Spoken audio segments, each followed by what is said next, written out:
ಒಂದು ಧರ್ಮದಲ್ಲಿ ಹುಡ್ತೀವಿ ಅಥವಾ ಹೆಣ್ಣಾಗಿ ಹುಡ್ತೀವಿ ಗಂಡಾಗಿ ಹುಡ್ತೀವಿ ಅಂತ ನಮಗೆ ಗೊತ್ತಿಲ್ಲ. ಆದ್ರೆ ನಮಗೆ ದೇವರು ಇಲ್ಲಿ ಕಲಿಸ್ಕೊಟ್ಟಿದ್ದಾರೆ. ನನಗೆ ಇವತ್ತು ಹಿಂದೂ ಆಗಿ, ದಲಿತೆ ಆಗಿ, ಮಹಿಳೆ ಆಗಿ ಇವನು ಹುಟ್ಟಿಸಿದ್ದಾನೆ, ಮೋದಿಗೆ ಹುಟ್ಟಿಸಿದ್ದಾನೆ ಅಲ್ವಾ? ಸೊ ಅದಾಗಿ ನಾನು ಹುಟ್ಟಿರೋದ್ರಿಂದ ನಾನು ಆ ಒಂದು ಅಸ್ತಿತ್ವದಿಂದ ನಾನು ಇವತ್ತು ಇಲ್ಲಿ ಬಂದಿದ್ದೀನಿ. ಸೊ ನಾನು ಇವತ್ತು ಶಾಸಕಿ ಪಕ್ಷ ಪ್ರತಿನಿಧಿಸೋದು ಆಮೇಲೆ, ಫಸ್ಟ್ ನಾನು ಜವಾಬ್ದಾರಿ ಸ್ಥಾನದಲ್ಲಿ ಇವತ್ತು ಕಾರ್ಯಾಧ್ಯಕ್ಷರಾಗಿ ಮುಂದೆ ಬಂದಿದ್ದೀನಿ.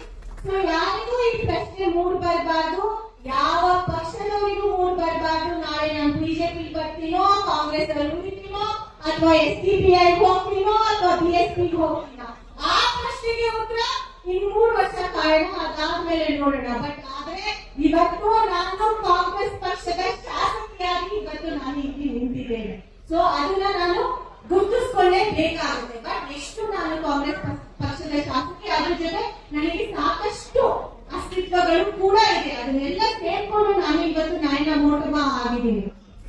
ನಾನು ಒಂದು ವಿಚಾರ ಪ್ರಸ್ತಾಪ ಮಾಡಲಿಕ್ಕೆ ಇಷ್ಟಪಡ್ತೀನಿ. ಯಾಕಂದ್ರೆ ಈ ಸಾಕಷ್ಟು ವಿಚಾರಗಳು ಮಾತಾಡ್ತಾ ಇದ್ದಾರೆ. ಪುಟ್ಟಣ್ಣ ಮಾತ್ರ ಈ ಕಾರ್ಯಕ್ರಮ ಅಥವಾ ಈ ಒಂದು ಕಾರ್ಯಕ್ರಮನ ಯಾವ ರೀತಿ ಮಾಡಬೇಕು ಅಂತ ಸಾಕಷ್ಟು ವಿಚಾರ ಮಾಡಿದೀರಾ, ಸಂಘಟನೆಯೂ ಕೂಡ ಮಾಡಿದೀರಾ. ನನ್ನ ಒಂದು ಚಿಕ್ಕ ಕಾಂಟ್ರಿಬ್ಯೂಷನ್ ಅಂತ ಅನ್ಕೊಳ್ಳಿ, ಸಲಹೆ ಅಂತ ಅನ್ಕೊಳ್ಳಿ. ಏನು ಅಂದ್ರೆ ನಾನು ಕೇಳ್ತೀನಿ ನಿಮ್ಮ ಹತ್ರ ಎಷ್ಟು ಹೋಬಳಿ ಅಧ್ಯಕ್ಷಗಳಿದ್ದಾರೆ ಅಂತ. ನನ್ನ ಚಿಂತನೆ ಏನಿದೆ ಅಂದ್ರೆ, ನಮ್ಮ ಸಾರ್ವಜನಿಕ ಹಿಂದೂ ಸಾರ್ವಜನಿಕ ಮಹಾಗಣಪತಿ ಯಾವ ರೀತಿ ನಮ್ಮ ಬಾಂಬೆಯಲ್ಲಿ ಲಾಲ್ಬಾಗ್ ರಾಜ ಇದ್ದಾರಲ್ಲ ಆ ಮಟ್ಟಕ್ಕೆ ಬೆಳಿಬೇಕು ಅಂತ. ಆ ಲಾಲ್ಬಾಗ್ ರಾಜ ಅಂತ ಬೆಳಿಬೇಕು ಅಂದ್ರೆ ಅದಕ್ಕೆ ಇವತ್ತು 91 ವರ್ಷ, ಅಂದ್ರೆ ಈ ವರ್ಷಕ್ಕೆ 92 ವರ್ಷ ಆಗುತ್ತೆ. ಆದ್ರೆ ಆ ಲಾಲ್ಬಾಗ್ ರಾಜನ ವಿಶೇಷತೆ ಏನು ಅಂದ್ರೆ, ಯಾರಾದ್ರೂ ಅದನ್ನ ನೋಡ್ಲಿಕ್ಕೆ ತುಂಬಾ ಕಷ್ಟಪಡ್ತಾರೆ. ತುಂಬಾ ಅಂದ್ರೆ ತುಂಬಾ ಅತಿ ಕಷ್ಟಪಟ್ಟು ಜನ ನೋಡ್ತಾರೆ. ಆದ್ರೆ ಯಾರಾದ್ರೂ ಹೋಗಿ ನೋಡ್ಬೋದು, ಯಾರಾದ್ರೂ ಹೋಗಿ ಆ ದೇವರ ಮುಂದೆ ಬೇಡಿಕೆ ಇಡಬಹುದು. ಆದ್ರೆ ಅಲ್ಲಿ ಒಂದು ಏನು ನಂಬಿಕೆ ಇದೆ ಅಂದ್ರೆ, ಆ ಲಾಲ್ಬಾಗ್ ರಾಜನ ಹೋಗಿ ನೋಡಿದಾಗ ನಿಮ್ಮ ಮನಸ್ಸಲ್ಲಿ ನೀವೇನ್ ಇಚ್ಛೆ ಇಟ್ಕೊಂಡಿದ್ದೀರಾ ಅಥವಾ ನಿಮ್ಮ ಆಸೆ ಏನಿದೆ ಅದು ಆ ದೇವರು ಪೂರೈಸುತ್ತೆ ಅಂತ ಆ ಒಂದು ನಂಬಿಕೆ ಇದೆ.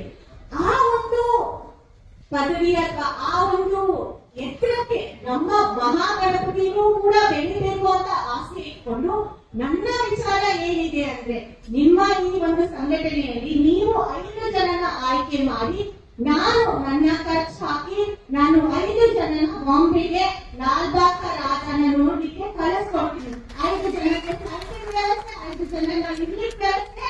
ಆಮೇಲೆ ನಾನು ಬಂದು ಕೇಳ್ಕೊಡ್ತೀನಿ ಪ್ರಾದೇಶಿಕ, ಯಾಕಂದ್ರೆ ನಿಮ್ ಸರ್ಕಾರ ನಡೀತಾ ಇದೆ, ನೀವು ಅಲ್ಲಿ ದಷ್ಟನ್ನ ನೀರು ವ್ಯವಸ್ಥೆ ಮಾಡ್ಕೊಡ್ಬೇಕು ಅಂತ.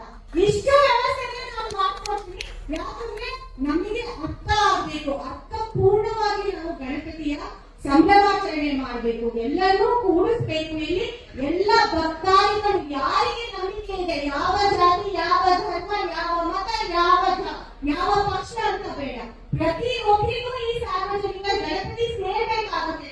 ಯಾವ ರೀತಿ ಲಾಲ್ಬಾಗ್ ರಾಜ ಇವತ್ತು ಮೆರಿತಾ ಇದ್ದಾರೆ, ಅದೇ ರೀತಿ ನಮಗೆ ಮುಂದಿನ ದಿನದಲ್ಲಿ ನಮ್ಮ ಊರಿನ ಸಾರ್ವಜನಿಕ ಗಣಪತಿಯು ಆ ಎತ್ತರಕ್ಕೆ ಬೆಳಿಬೇಕು ಅಂತ ನನ್ನ ಆಸೆ ಇರೋದು. ಸೊ ಎಲ್ಲ ಸಂಘಟನೆಯವರು ಏನು ಇವತ್ತು ಈ ಸಾರ್ವಜನಿಕ ಮಹಾಗಣಪತಿಯ ಸಂಘಟನೆಯವರು ಸೇರ್ಕೊಂಡಿದ್ದೀರಾ, ಯಾರ್ಯಾರು ಇದರಲ್ಲಿ ಪಾಲ್ಗೊಂಡಿದ್ದೀರಾ, ಯಾರಿಗೆ ಇಚ್ಛೆ ಇದೆ, ನಾವು ಬೇಕಾದ್ರೆ ಒಂದು ಡ್ರಾ ತರ ಮಾಡೋಣ, ಹೆಸರುಗಳನ್ನ ಹಾಕ್ಬಿಟ್ಟು. ಯಾಕಂದ್ರೆ ಅಲ್ಲೂ ಕೂಡ 13 ದಿನಗಳು ಮಾತ್ರ ಗಣಪತಿನ ಇರೋದು. ಲಾಸ್ಟ್ ಅನಂತ ಚತುರ್ದಶಿ ದಿನ ಅದನ್ನ ಗಣಪತಿನ ವಿಸರ್ಜನೆ ಮಾಡ್ತಾರೆ. ಸೊ ನಿಮಗೆ ಎಲ್ಲರಿಗೂ ಸರಿ ಅನ್ಸಿದ್ರೆ ನಾನು ಖಂಡಿತ ಅದನ್ನ ಮಾಡ್ಲಿಕ್ಕೆ ನಾನು ಮುಂದೆ ಇದ್ದೀನಿ, ನಾನು ಮಾತ್ಕೊಡ್ತೀನಿ, ಎಲ್ಲರ ಮುಂದೆ ಮಾತ್ಕೊಡ್ತೀನಿ. ಯಾಕಂದ್ರೆ ನನ್ನ ಆಸೆ ಇರೋದು ಈ ಗಣಪತಿ ಎಲ್ಲರೂ ಸೇರ್ಬೇಕು ಅಂತ, ಎಲ್ಲರನ್ನು ನಾವು ಜೊತೆಯಾಗಿ ಕರ್ಕೊಂಡು ಹೋಗ್ಬೇಕು ಅಂತ.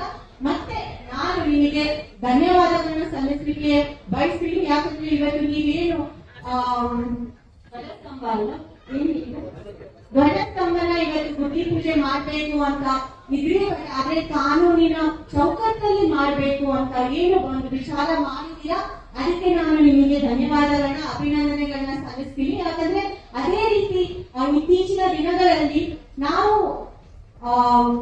ಸರಿಯಾದ ಸಂಪ್ರದಾಯ ಪದ್ಧತಿನ ನಾವು ಸೃಷ್ಟಿ ಮಾಡಬೇಕು. ಎಲ್ಲರೂ ಯಾವುದೇ ಪಕ್ಷ ಆಗಿರ್ಲಿ, ಯಾವುದೇ ನಾವು ಯಾವುದೇ ಇದರಲ್ಲಿ ಗುರುತಿಸ್ಕೊಂಡಿದ್ರೇನು ಕಾನೂನಿನ ಚೌಕಟ್ಟಿನಲ್ಲಿ ಮಾಡ್ಲಿಕ್ಕೆ ನಾನು ಜವಾಬ್ದಾರಿ ಸ್ಥಾನದಲ್ಲಿದ್ದಾಗ ಅದಕ್ಕೆಲ್ಲರಿಗೂ ನಾನು ಅನುಕೂಲ ಮಾಡ್ಕೊಡ್ತೀನಿ. ಯಾವ ರೀತಿ ಡಾಕ್ಟರ್ ಬಾಬಾ ಸಾಹೇಬ್ ಅಂಬೇಡ್ಕರ್ ಅವರ ಸ್ಟ್ಯಾಚ್ಯೂ ಅಥವಾ ಪುತ್ಲಿ ನಿರ್ಮಾಣ ಆಗಬೇಕು ಅಂತ ಸ್ವಲ್ಪ ಸಾರ್ವಜನಿಕರ ಇಚ್ಛೆ ಇದೆ, ಅದನ್ನು ಕೂಡ ಮಾಡ್ಬೇಕು ಅಂತ ಒಂದು ಆಸೆ ಇತ್ತು. ಆದ್ರೆ ಅದಕ್ಕೂ ಕೂಡ ನಮಗೆ ಕಾನೂನಿನ ಇದ್ರಲ್ಲಿ ನಮಗೆ ಪರ್ಮಿಷನ್ ಸಿಕ್ಕಿಲ್ಲ.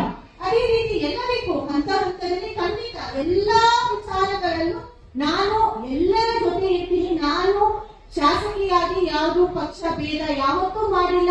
ಎಲ್ಲಾ ರೀತಿಯಲ್ಲಿ ಒಂದು ಹಿಂದೂ ಸಾರ್ವಜನಿಕ ಗಣಪತಿ ಆಗಲಿ ಅಥವಾ ಇನ್ನೊಂದು ಧರ್ಮದ ಕಾರ್ಯಕ್ರಮ ಆಗಲಿ ಅದರಲ್ಲೂ ಇಷ್ಟೇ ಮಟ್ಟಕ್ಕೆ ನಾನು ಭಾಗಿಯಾಗಿ ಇಷ್ಟೇ ಮಟ್ಟಕ್ಕೆ ಎಲ್ಲರಿಗೂ ಸಹಕಾರ ಕೊಡ್ತೀನಿ ಅಂತ ಹೇಳ್ತಾ ಮತ್ತೊಮ್ಮೆ ಗಣಪತಿಯ ಆಶೀರ್ವಾದ ನಾನು ಎಲ್ಲರ ಮೇಲೆ ಇರಲಿ. ಮತ್ತೆ ನಾನು ಪ್ರಮೋದ್ ಮುತಾಲಿಕ್ ಸರ್ ಬಗ್ಗೆ ಒಂದು ಮಾತು ಹೇಳಲೇಬೇಕಾಗುತ್ತೆ. ಯಾಕಂದ್ರೆ ಸುಮಾರು ವರ್ಷದ ಹಿಂದೆ ಇಲ್ಲಿ ಘರ್ಷಣೆ ಆದಾಗ ನಾವು ಜಿಲ್ಲೆಗೆ ಬರ್ಬಾರ್ದು ಅಂತ ನಮ್ಮ ತಾಯಿ ಮಾತಾಡಿದ್ರು. ಆದ್ರೆ ಇವತ್ತು ಶಾಸಕಿಯಾಗಿ ನಾನು ಅವರಿಗೆ ಸ್ವಾಗತ ಮಾಡಿದ್ದೇನೆ.